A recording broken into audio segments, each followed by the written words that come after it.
beaucoup.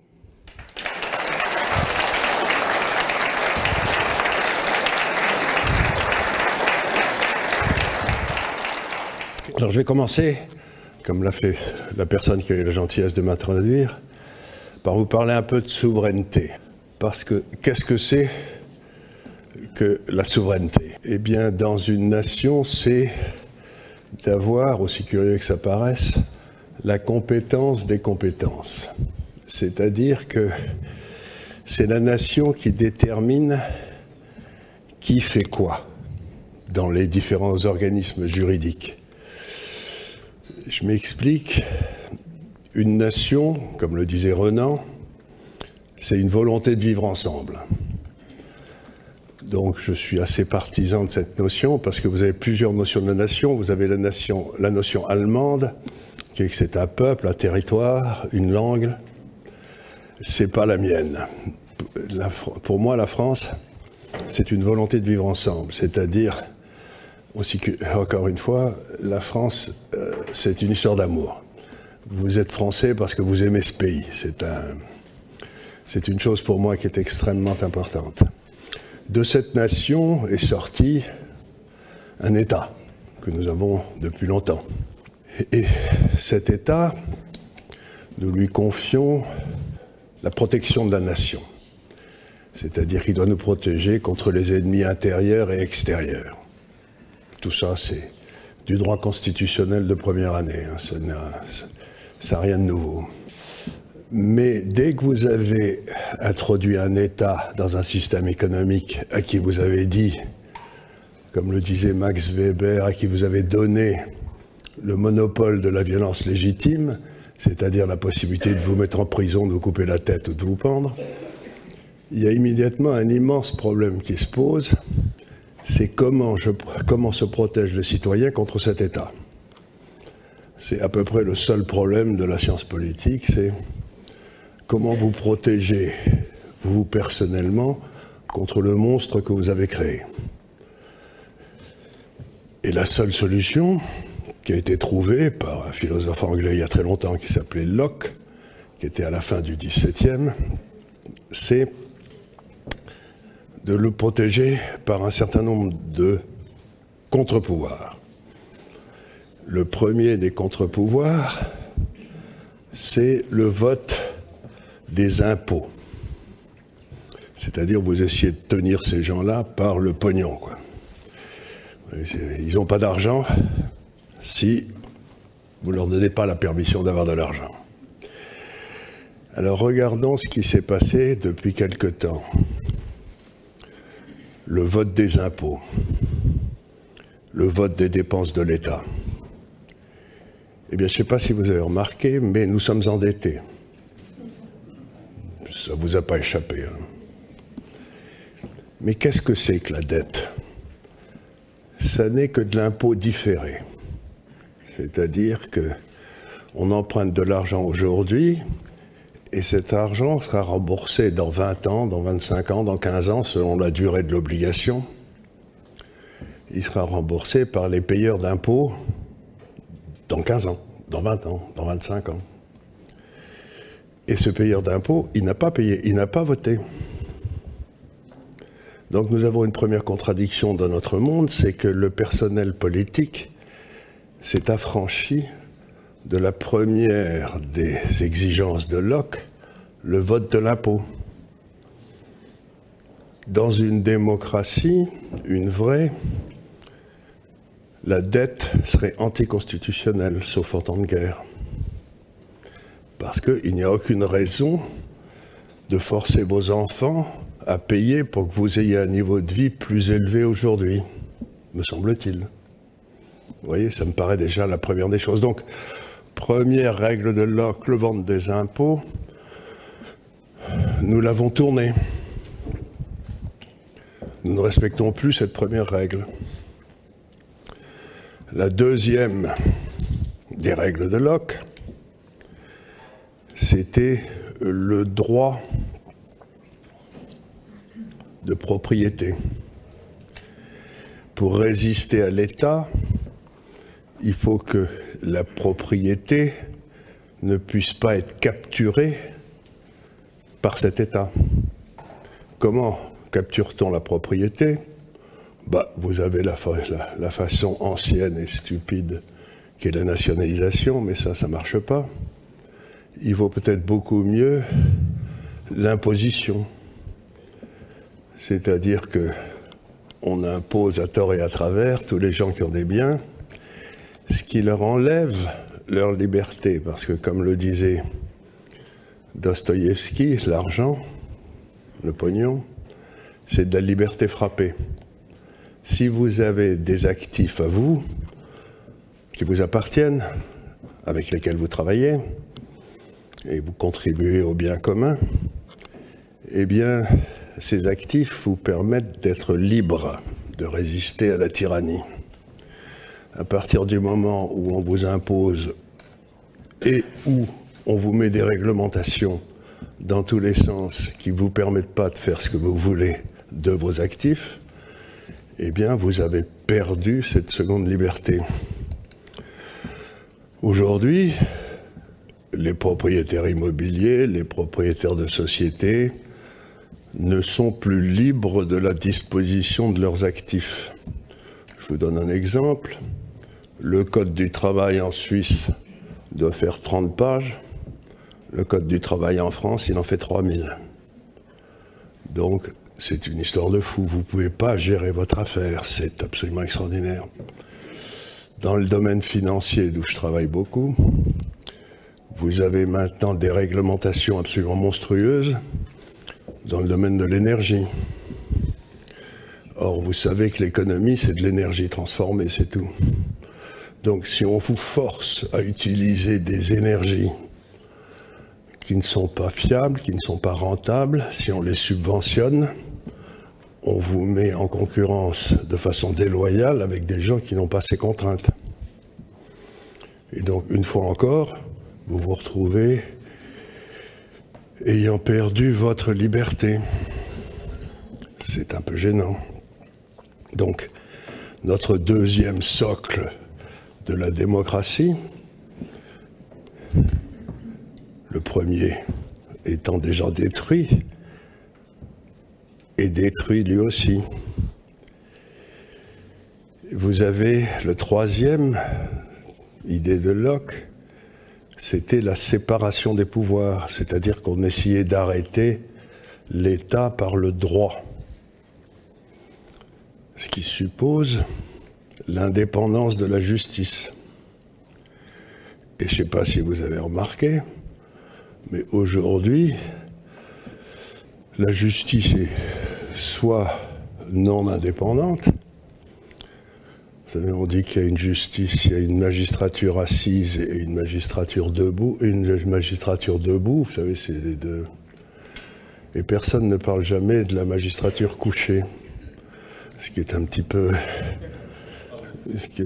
gênant, quoi. Donc nous avons aussi, et là, perdu la liberté d'être jugé. Pour tous les problèmes qui touchaient à l'État, Locke recommandait le jugement par des jurys de citoyens tirés au sort. Eh bien, c'est pas du tout, mais pas du tout ce qu'on a. En France, depuis Napoléon, nous avons non pas un droit auquel tout le monde serait soumis, mais nous avons deux droits. Le droit qui s'applique à vous et moi, les manants, et le droit qui s'applique à l'État, c'est-à-dire à ceux qui savent mieux. Et si vous plaidez devant une juridiction qui est contrôlée par l'État contre l'État, je vous souhaite bonne chance. Moi, ça m'est arrivé une ou deux fois. Vous gagnez rarement. Donc, les trois conditions de Locke ne sont plus respectées, ce qui veut dire en termes clairs que ça fait un petit moment que nous ne sommes plus en démocratie. Et je me pose même la question, compte tenu de l'existence de droits administratifs, si la France a réellement jamais été une démocratie. Les démocraties, ça a été dans les endroits où le même droit s'applique à tout le monde également. La reine d'Angleterre est soumise au droit comme tout le monde.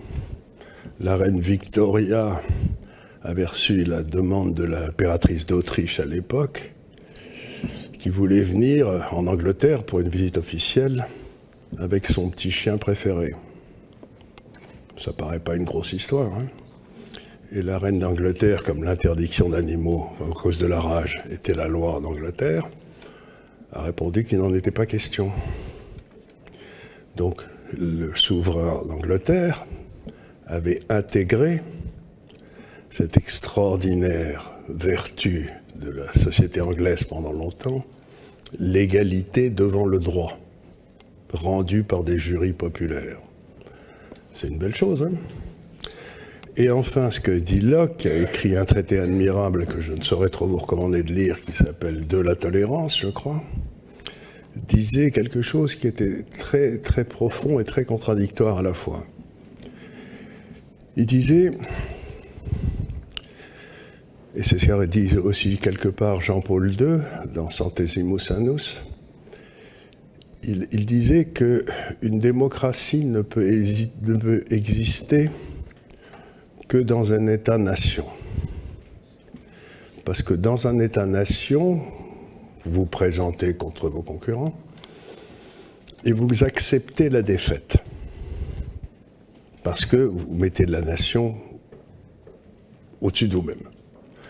Donc, dans l'État-nation, la règle de la démocratie, c'est que si vous vous présentez aux élections et que vous êtes battu, vous reconnaissez votre défaite et vous dites ben, « je gagnerai la prochaine fois ». Dans un machin comme l'Europe, il n'y a pas d'élection où ça puisse se produire. Parce que l'Europe est une civilisation et ça n'est pas une nation. Donc il y a une différence essentielle entre les deux. Ça veut dire que toute la construction européenne est un machin, comme aurait dit De Gaulle, qui n'a aucun rapport avec la démocratie. C'est une construction complètement technocratique. Mais ce que disait Locke, qui était très intéressant, c'était que pour qu'une nation existe, il fallait qu'on se tolère les uns les autres. Donc on accepte la défaite. C'est ce que j'ai déjà dit. Mais, disait Locke, à l'époque, ce qui m'a beaucoup surpris quand je l'ai lu, c'est que les catholiques ne faisaient pas partie de la nation. Alors, je me suis dit, tiens, c'est curieux pour un tolérant, pas terrible. Et il explique pourquoi, et c'est très intéressant. Il dit, les catholiques ne peuvent pas faire partie de la nation parce qu'ils acceptent la loi telle qu'elle est déterminée par un pouvoir extérieur à la nation. C'était le pape à l'époque, vous savez. Et donc, quiconque accepte un droit qui n'est pas celui de la nation ne peut pas faire partie de la nation. Il doit en être exclu. Il doit pas avoir les mêmes droits que tout le monde. Et je ne sais pas si vous avez remarqué, c'est là tout le problème, dans notre pays aujourd'hui, il y a beaucoup de gens qui sont rentrés et qui n'acceptent pas le droit de la nation. Et donc, ce que Locke disait, c'est que ces gens-là ne pouvaient pas faire partie de la nation. Alors, ce qui veut dire en termes simples que quiconque accepte un autre droit que le droit français comme dominant ne peut pas être citoyen. Ce qui nous amène, vous voyez où je veux en venir, enfin j'espère. Vous avez aujourd'hui toute une série de gens qui ne sont pas de religion chrétienne, et pour lesquels le droit tel qu'il est issu de leur religion est supérieur et antérieur au droit de notre nation. Quand je me promène dans la rue, très souvent, je suis arrêté par des gens qui me disent « merci beaucoup », qui me serrent la main, qui sont très contents de me voir. Et 2 fois sur 3, c'est là où je suis très troublé, ces gens-là sont issus de l'immigration. Ce sont des Noirs ou des Arabes. Et donc, je me dis, et pourquoi ils me remercient? Ils me remercient parce que je leur explique, enfin j'essaye de leur expliquer ce qu'est la France. Peut-être certains d'entre vous m'ont écouté. Vous connaissez mes leitmotifs. Et je me dis, dans le fond, il y a probablement, allez, 80% de ces gens qui sont venus chez nous, qui ne demandent qu'une seule chose, c'est à être des bons Français. Et qu'on leur foute bien la paix, qu'ils élèvent leurs enfants, qu'ils travaillent. S'ils sont venus chez nous, c'est pas parce qu'ils étaient bien chez eux. Hein. Ils ont trouvé que c'était mieux chez nous. Et vous avez à peu près 20%, peut-être, je n'ai pas de chiffre, de cette population qui est violemment contre tout ce que nous représentons. Et très curieusement, les pouvoirs publics ne parlent qu'à ces gens-là. Et ne donnent de l'argent qu'à ces gens-là, la presse ne parle que d'eux. En réalité, on ne devrait parler qu'aux 80, attraper les 20% et les mettre en Guyane, dans l'île du Diable, qu'on réouvrirait, et ça soulagerait infiniment les 80% qui veulent vraiment être français. Donc ce que je veux dire, c'est que beaucoup sont venus parce qu'ils ont choisi d'être français. Et on leur fait le soupçon curieux qu'ils ne veulent pas. Or, il y en a des tas qui travaillent, qui élèvent des familles, etc. Et ils sont littéralement dézingués par une partie issue du même milieu qu'eux et qui ne le veut pas. Donc le problème, c'est qu'il ne faut pas traiter l'immigration comme un problème. Il faut traiter l'immigration comme un problème de police qui n'est pas réglé par l'État français. Vous ne m'entendrez jamais dire les musulmans ceci ou les musulmans cela, parce que dans ma vie, dans ma religion, la responsabilité collective, ça n'existe pas. La beauté du christianisme, ça a été qu'il n'y a de responsabilité qu'individuelle. Si vous commencez à dire c'est la faute des musulmans, demain vous direz c'est la faute des juifs, ou c'est la faute des noirs, ou c'est la faute des marrons, c'est la faute des jaunes. Et c'est pas mon pays, ça. Et donc, ce que nous avons, c'est que nous n'avons pas un problème d'immigration, nous avons un problème de l'État qui ne fait pas son travail. Et il faut bien, si on réussissait à convaincre la partie de la population, de cette population qui m'intéresse, je suis sûr que j'aurais pas beaucoup de mal à les convaincre. Ce qui veut dire que pour que l'État fasse son travail, et j'en arrive au sujet qui nous importe ce matin, c'est-à-dire la souveraineté et la monnaie, il faut que l'État soit souverain. Vous ne pouvez pas traiter nos problèmes d'ordre public si vous avez délégué une partie importante de la jurisprudence qui justifie l'ordre public à des cours qui ne sont pas des cours françaises, qui existent, je pense par exemple à la Cour européenne des droits de l'homme ou à la Cour de justice de l'Europe. C'est complètement impossible. Et le symbole unique et le plus ancien de la souveraineté d'un État, comme vous le savez tous, ça a toujours été la monnaie. Le privilège régalien, c'est de battre monnaie quand même, qu'on le veuille ou non, hein. C'était ce qui vous donnait.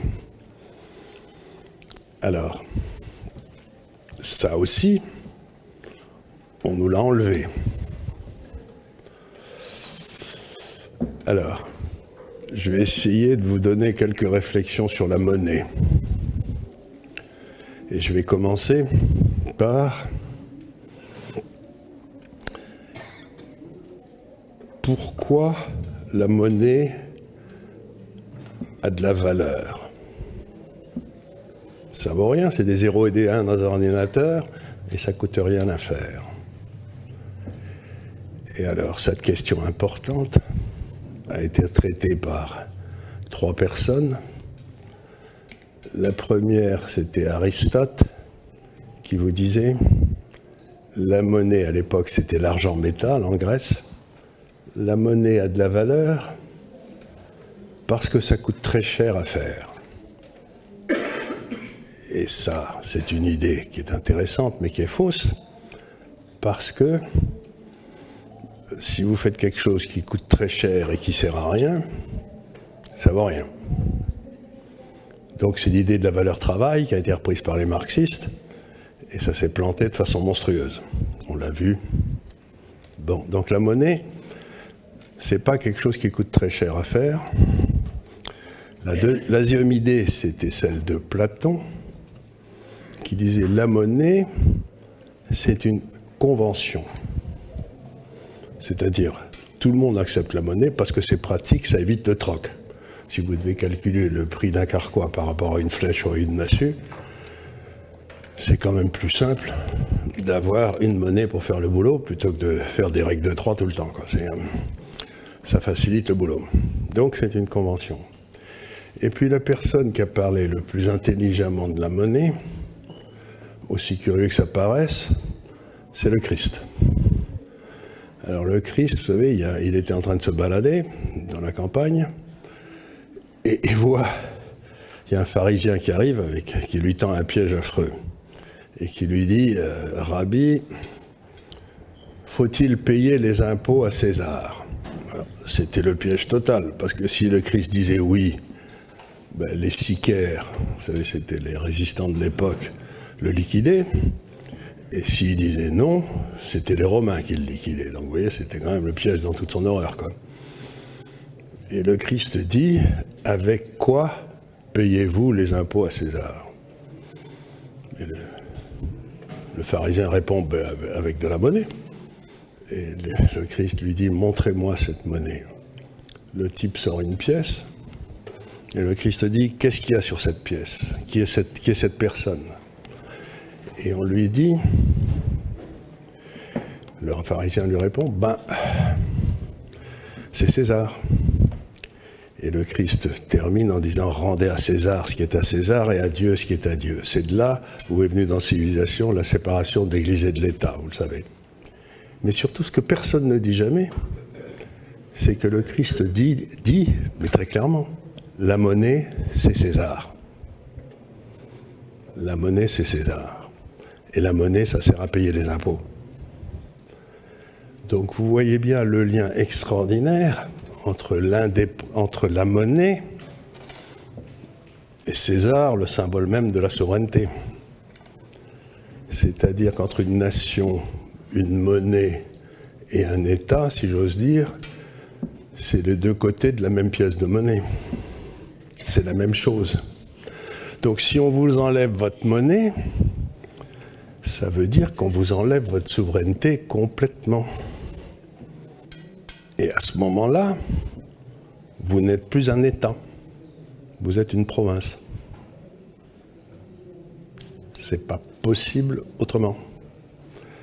Donc il faut que vous compreniez que depuis Jean Monnet à peu près, il y a une volonté constante d'une partie de la classe dirigeante française de supprimer la France pour en faire une province de l'Europe. C'est-à-dire qu'ils veulent remplacer notre État,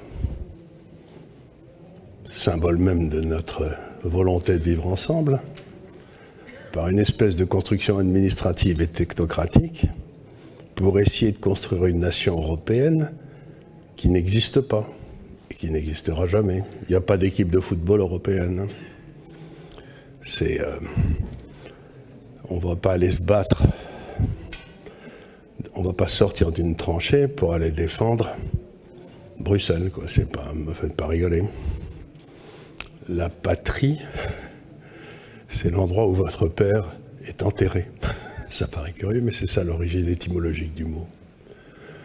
Donc, il y a depuis un certain nombre d'années, et surtout que depuis que l'Allemagne s'est réunifiée, parce que ça a foutu la trouille aux technocrates français, nous avons une immense tentative de détruire l'essence même de notre souveraineté.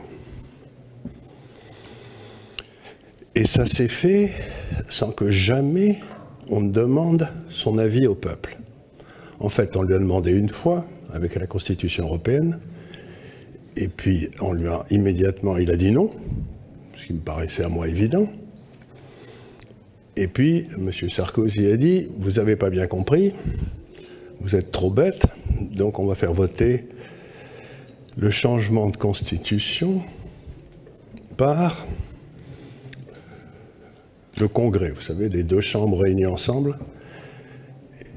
Et ces traîtres ont voté en majorité pour accepter la Constitution sous le nom de traité de Lisbonne. Dans une démocratie robuste, comme il en existait autrefois, ils auraient tous été mis contre le mur et fusillés pour trahison. Malheureusement, notre démocratie est tout sauf robuste. Donc, la monnaie, c'est la partie essentielle de la souveraineté d'une nation. Alors maintenant, descendons un peu et venons-en à l'euro. Alors, l'euro, c'est un machin qui a été inventé par les Français, les inspecteurs des finances français, sous la haute surveillance de M. Trichet, qui est à l'économie française, ce que Gamelin a été à l'armée française en 1940, le type qui est à l'origine de tous nos désastres, mais qui a été largement récompensé parce qu'il est dans je ne sais pas combien de conseils d'administration d'institutions prestigieuses, etc. Ce qui prouve que dans un régime malfaisant, le crime paye, ce qui est gênant. Mais revenons à l'euro. Qu'est-ce que c'est qu'une monnaie? Imaginez que vous ayez deux pays l'un à côté de l'autre. Mettons la France et l'Allemagne, allez, pour rendre les choses plus simples. Et qu'en Allemagne, nous ayons pour 10 000 habitants 70%, plutôt que la France, je prends la France, pour 10 000 habitants, nous avons 70% de fonctionnaires de plus que les Allemands. Qu'est-ce que c'est le fonctionnaire? Sa définition, c'est celui qui est payé par les impôts. Vous savez, César, c'est à ça que ça sert. Hein. Il y a des impôts pour payer les fonctionnaires, pour payer l'État. Sinon, on n'en aurait pas besoin. On pourrait vivre très bien sans impôts. Donc, très bien. Nous avons 70% de fonctionnaires de plus. Maintenant, ces crétins de fonctionnaires me disent, ben, c'est simple, il n'y a qu'à ramener le nombre de fonctionnaires français au nombre de fonctionnaires allemands. Mais d'abord, ils peuvent toujours essayer. Je leur souhaite bonne chance. Et deuxièmement, qu'est-ce qui me prouve que les Français ne veulent pas, démocratiquement, avoir plein de fonctionnaires? J'en sais rien, moi. C'est peut-être une volonté du peuple français d'avoir beaucoup de fonctionnaires, et ça fait peut-être une société plus harmonieuse, où il y a des tas de gens qui ne travaillent pas trop, mais qui sont quand même bien considérés, et qui sont... Donc, je suis sûr que dans cette assemblée, vous en avez au moins la moitié qui est payée par les impôts. Et Ça n'a rien de déshonorant, c'est tout à fait normal. J'ai rien contre les fonctionnaires. Mais à ce moment-là, réfléchissons ensemble, si vous voulez bien. Qui paye ces fonctionnaires? Ben, si vous réfléchissez, c'est le secteur privé. Il n'y a personne d'autre qui paye les fonctionnaires. C'est ceux qui font créer une valeur privée, qui créent de la valeur, qui payent les fonctionnaires à partir de cette valeur. C'est-à-dire que le coût du siège social France par rapport au coût du siège social Allemagne est structurellement, parce que c'est la volonté des Français, 70% plus élevé que le coût du siège social allemand. Alors comme on est beaucoup plus malin que les Allemands quand même, il faut bien le dire, quand notre productivité du travail est très supérieure à celle des Allemands, eh bien on s'en sortait à peu près. Mais la réalité, c'est comment on s'en sortait? Ben, d'abord en travaillant mieux, et ensuite surtout, ben, ce qu'on faisait, c'est qu'il y avait l'Allemagne qui avait une monnaie qui s'appelait le Deutschmark. Nous avions une monnaie qui s'appelait le franc français, qui, si mes souvenirs sont exacts, remontait au XIIe ou au XIIIe siècle. Hein, c'est une vieille truc. Et comme les Allemands avaient une meilleure productivité globale, parce qu'à cause de ce grand nombre de fonctionnaires qu'on avait en France, bah, le franc français baissait structurellement vis-à-vis du Deutschmark, de façon à ce que les entrepreneurs français, on allège un petit peu, par l'intermédiaire du taux de change, leur surcoût de l'État français par rapport à l'État allemand. Donc, notre monnaie baissait gentiment. Prenons l'exemple de l'Italie. L'Italie, ils n'ont pas tellement plus de fonctionnaires que nous, mais ils avaient un deuxième problème, c'est que l'Italie du Nord est extraordinairement efficiente. Vous savez, c'est l'espèce de... C'était l'endroit, sans doute, l'industrie la plus efficiente du monde. Et puis, ils avaient eu le sud de l'Italie qui ne marchait pas du tout. Donc, ce qu'il fallait, c'est qu'il y ait des transferts massifs pour maintenir l'unité italienne de l'Italie du Nord vers l'Italie du Sud. C'est comme ça que l'Italie maintenait son unité en tant que nation. Et donc l'Italie, c'était le même cas que les Français, mais un peu différent. Quand ces transferts qui se passaient en lire italienne étaient devenaient trop forts, ben, l'Italie dévaluait pour qu'on paye quand même un peu tous ces gars dans le sud de l'Italie en monnaie de singe. Vous voyez ce que je veux dire? C'était le deal, quoi. Et donc la lire italienne baissait et contre le franc et contre le Deutschmark. Arrive l'euro. On bloque le taux de change entre l'Italie, la France et l'Allemagne. Mais qu'est-ce qui se passe au bout d'un certain temps? Quelle est la variable d'ajustement dans ce cas-là, entre ces trois zones? Eh bien, il n'y en a pas 36. C'est les profits des sociétés, du secteur privé.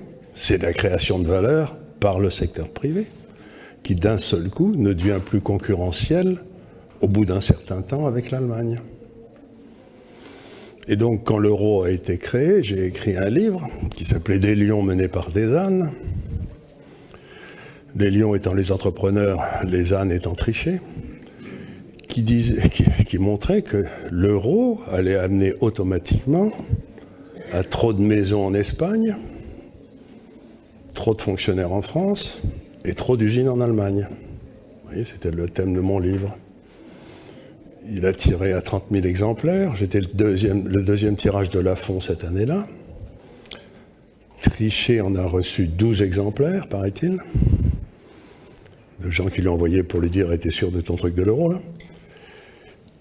Et comment a réagi M. Trichet? Ben, je me suis laissé dire qu'il avait téléphoné à Lafon en disant « Vous ne prendrez plus jamais un livre de M. Gave ».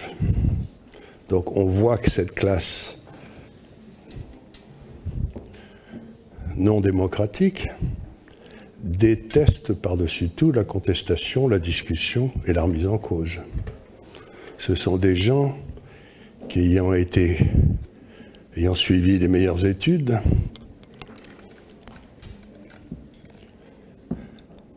ne supportent pas d'être remis en cause par les gens qui ont été des cancres dans leur vie, quoi. Enfin, dans leurs études, pas dans leur vie. Ce qui m'amène à une autre réflexion, c'est quand vous remarquez, quand vous essayez de comprendre comment une nation fonctionne, vous pouvez vous imaginer que vous avez 3 étages. Vous avez le peuple, vous, moi, etc. À la base, là, on essaye de bidouiller, de vivre, d'élever nos enfants, de demander rien à personne, d'être indépendant, bref.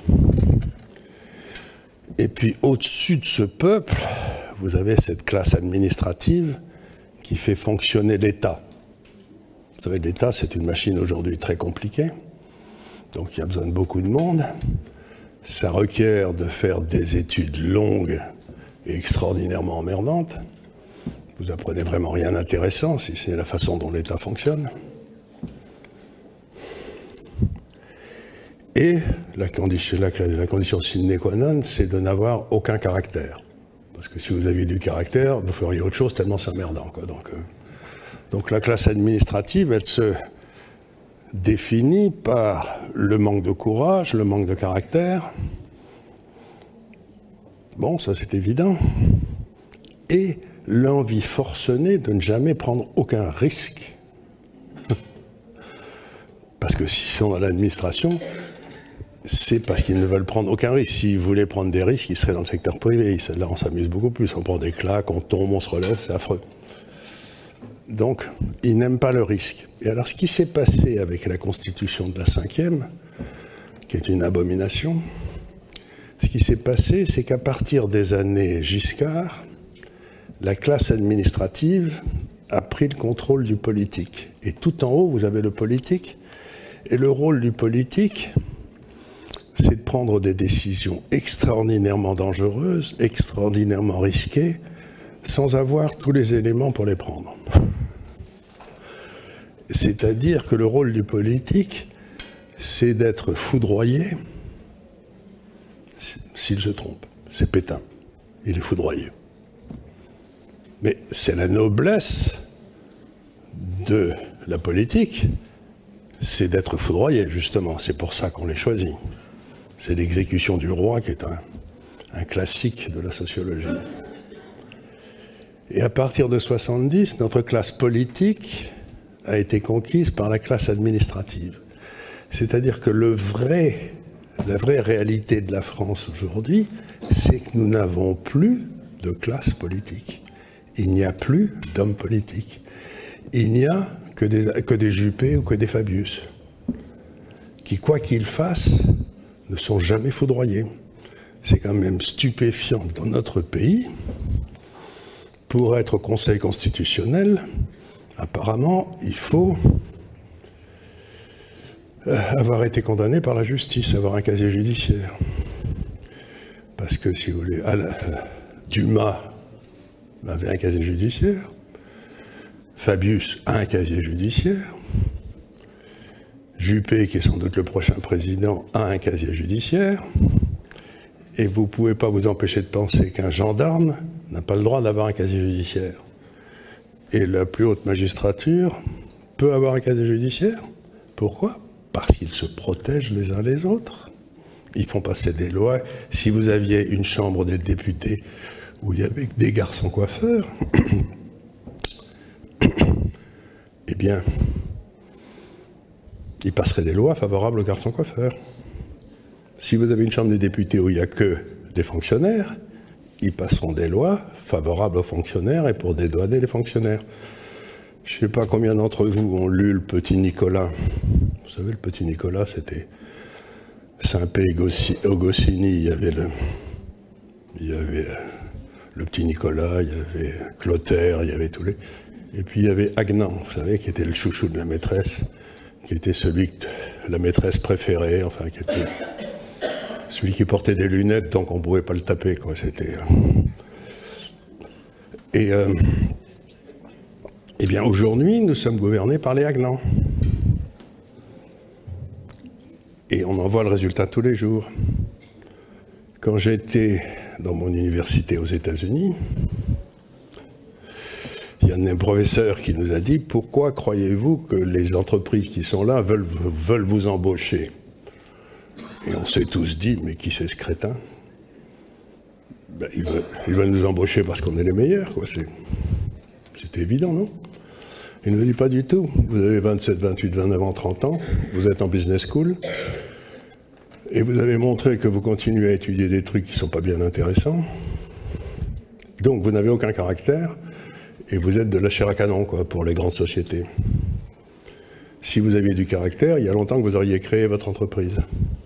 Et je me suis dit, merde, il a raison. Et ça a beaucoup influencé ma vie, cette phrase. Donc, le vrai problème que nous avons, c'est que notre classe aujourd'hui, au pouvoir depuis 10, 15, 20 ans, 30 ans, 40 ans, ne représente plus, en termes démocratiques, qu'elle-même. Elle ne représente plus notre pays, elle ne représente qu'elle-même. Et elle a des intérêts de classe qu'elle défend mordicus. Et donc, pour revenir à la notion de souveraineté, quel est le souverain en France, dans notre Constitution? Ben, si vous lisez le texte, c'est le peuple français. C'est lui qui est le souverain. Il délègue sa souveraineté à des élus au travers d'élections, mais ce dont on se rend compte aujourd'hui, c'est que cette délégation, comme ces élus ont trahi et ont donné toutes nos souverainetés à l'Europe, quand même ils ne représentent plus grand chose de la souveraineté, eh bien, ils ont, de leur côté, retransféré cette souveraineté qu'on leur avait donnée pour la transférer à des gens qui n'y ont pas le droit. Ils n'ont aucun droit. L'Europe s'est arrogée toute une série de souverainetés et ça n'a jamais été fondé sur une volonté populaire. D'ailleurs, en général, quand on demande à un pays comme la Suède, la Hollande, la France ou l'Angleterre, qui est d'ailleurs sortie de ce piège, comme disait mon cher père, les Anglais, ils sont assommants. Vous savez, il est officier. Ils perdent toutes les batailles et ils gagnent toutes les guerres. Et c'est tellement vrai. Nous, on gagne toutes les batailles et on perd toutes les guerres, c'est autre chose. Mais enfin, c'est un peu tristouné. Donc, ce que j'essaye de vous dire, c'est que si on veut retrouver nos souverainetés, il faut redonner la parole aux souverains. Il n'y a pas d'autre possibilité. C'est-à-dire qu'il faut monter partout en France des systèmes qui réclament le référendum d'initiative populaire, comme en Suisse. La Suisse, il n'y a... C'est moi vous donner. Il n'y a pas d'inflation en Suisse. C'est la monnaie la plus forte du monde. Ils n'ont pas de ressources naturelles.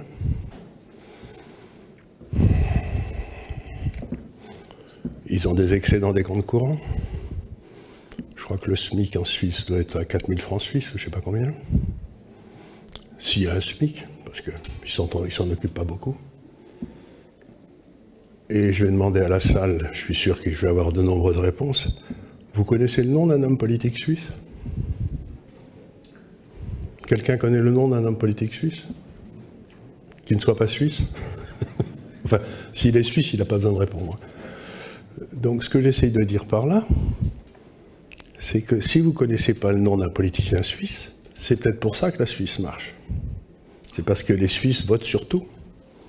Tous les matins, ils votent sur combien on va payer les gars de l'école. En Suisse, il y a ce qu'on appelle une subsidiarité totale. Ce qui peut être fait au niveau de la commune, c'est fait au niveau de la commune, puis au niveau du canton. Et jamais on ne fait remonter un problème. Tous les problèmes sont réglés à l'échelle locale. Donc, on a inventé la République, la démocratie représentative quand il fallait 15 jours pour aller de Toulouse à Paris. Donc on élisait un gars à Toulouse et puis on le chargeait de défendre des intérêts à Paris. Au bout de 2 ou 3 mandats, il devenait plus parisien que toulousien et là le problème commençait. Aujourd'hui, avec les téléphones que vous avez tous, on pourrait voter 2 fois par jour. La démocratie représentative n'a plus lieu d'être. C'est donc, si j'avais un message pour Place d'Armes et ses adhérents, je leur dirais, il faut créer partout, là où vous avez des cellules, pour demander, il y a une procédure qui existe dans la Constitution française, qu'on ait le référendum d'initiative populaire qui permettra au peuple de retrouver sa souveraineté, ses souverainetés, et d'être maître de l'ordre du jour de la politique. Ça n'est pas un homme comme M. Juppé ou M. Fabius. Vous avez remarqué, c'est les mêmes. Ils se ressemblent même physiquement d'ailleurs. On sent que c'est des haguenants de très haute volée. Eh bien, donc ce que je veux dire, c'est qu'il est temps de rendre la parole aux petits, aux sans grades, qui, eux, penseront pas à leur carrière, penseront pas à leur classe, mais penseront à la France. Merci beaucoup.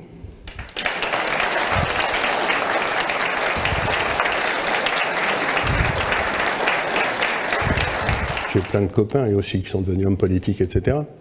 Et ils me disent, mais Charles, de quoi parles-tu? Ça n'a jamais été aussi bien pour nous. Donc ils sont tous sauf bêtes. Ils ont organisé la société pour la piller. C'est tout. Et il faut pas. Donc ils sont tous sauf bêtes. J'ai jamais dit que M. Trichet était bête. J'ai dit qu'il y a des gens qui pensent que le but d'une vie, c'est d'acquérir le pouvoir sur ses semblables. Et ils l'ont fait au mieux. Aujourd'hui, ils nous contrôlent comme jamais nous n'avons été contrôlés dans notre histoire. Donc, encore une fois, ils sont extraordinairement nuisibles, mais tout sauf bêtes.